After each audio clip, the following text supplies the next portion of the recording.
बिस्मिल्लाहिर्रहमानिर्रहीम अस्सलाम वालेकुम वेलकम तुहन बेक लट सान यूट्यूब चैनल पे ये नाव कुक विथ अमरीन सन अजिच recipe Eid special Arabian dessert kunafa recipe start करने ब्रो अगर तुम ये चैनल पे नई छो चैनल करो सब्सक्राइब तो वीडियो वो एंडस तम चलो करो वीडियो स्टार्ट।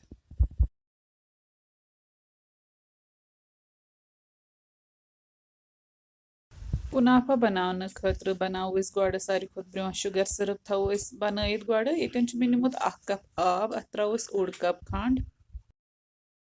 यह बॉयल कर अत त्रो बे त्रो अत मज कोंग वथर 5-6 ताकि अत यी कलर असल यीतन आव यथ कलर असल थो वन यह गैस बंद थो वन साइडस कुन अत आव वारिया असल कलर यह लास्टस पे जरूरत यथ मज कुनाफा बनावन तम खतर न्यू मे ये मोल्ड वन करो गोड़ रेडी अत मे थो बॉटमस रिफाइंड ऑयल करो ये रिफाइंड ऑयल ग्रीस पे थो अत बटर पेपर तो करो ग्रीस बटर पेपर तो रिफाइंड ऑयल यह थो साइडस कुन वन ताम वन न्यू मे यपर नुम सवया पैकेट 1.5 न्यू मे तो अत वन कर जविल जविल बनावन ये मे यह बाउल मिक्सिंग बाउल तो यह करो अथ मज त्रो तो फुटराव मज अत जविल यह बनावन न्यूक अत बनावन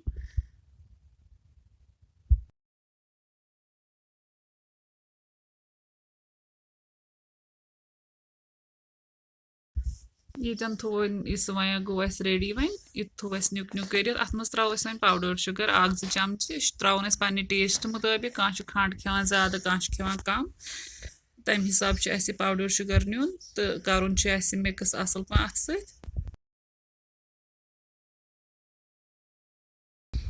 पत न्यू मे ये मेल्टेड गेव नुत मे कह नित बटर तो अत मज गरम थोमुत कर अत मज त्रो रेड फूड कलर थोड़ा सा वारिया कम कर यूज तम सत कलर वारिया असल फूड कलर ऑप्शनल कलर मूजूब त्रोन यह फूड कलर बाकी अम सह फ्लेवरस पे कह फर्क तो वन त्रो यह गरम गेव त्रो ये सवयाहस मज करो असल पे मिक्स अत वन मोल्ड थोमुत रेडी कर अत मज त्रो वन मिक्सचर सवया मिक्सचर त्रो अत मोल्डस मज फैलाव असल पन तो करो सेट अत मज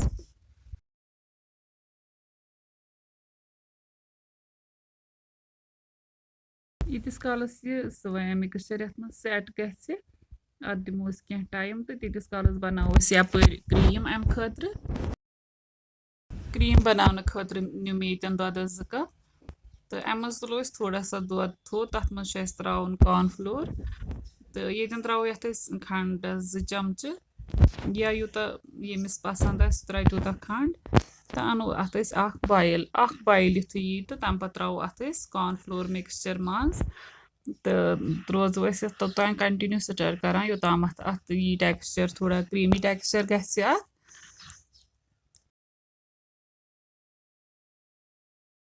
युथ यह थोड़ा थिक गि अत क्रीमी टेक्सचर तो अम पे त्रो अत मज चीज अस ये मोजरेला चीज 1 कप यह त्रो अत मज वन तोताम कंटिन्यू रोजन लो फ्लेमस पे रोजन कंटिन्यू अत चमचे चलावान योताम यह चीज अत मज त्रो गि सारी मेल्ट चीज मेल्ट गम सारी अत असल क्रीमी टेक्सचर ये आमुत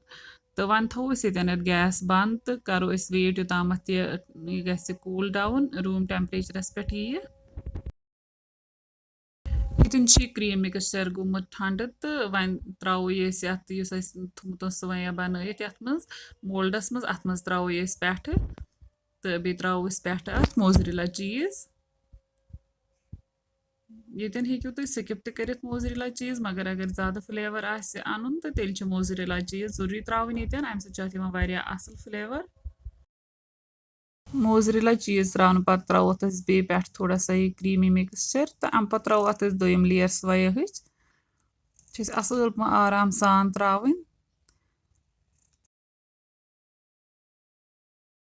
अतन ध्यान थवन यस क्रीम गि लगन साइडन कुन कह इसलिए थो मे गो त्रो मे साइडन यह सवय अत तो तम पे त्रोस मज फैलाव यह असल पह तो अगर यह साइडन क्रीम लज तो यह तेल दज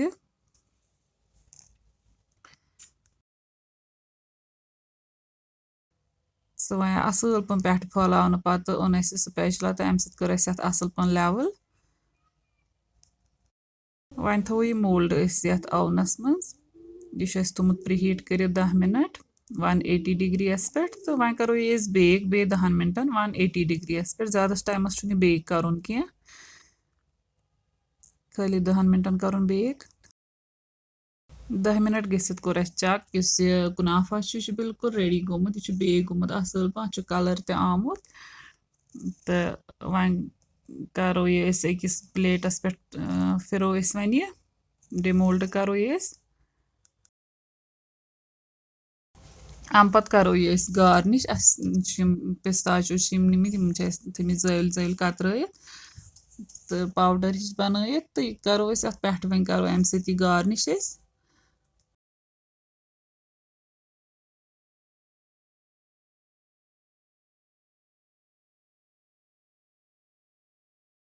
गार्निश करने पत शुगर सिरप बनोमुत तो यह त्रो अत पे फैलाव यह असल पन पे त्रोन पे सारसे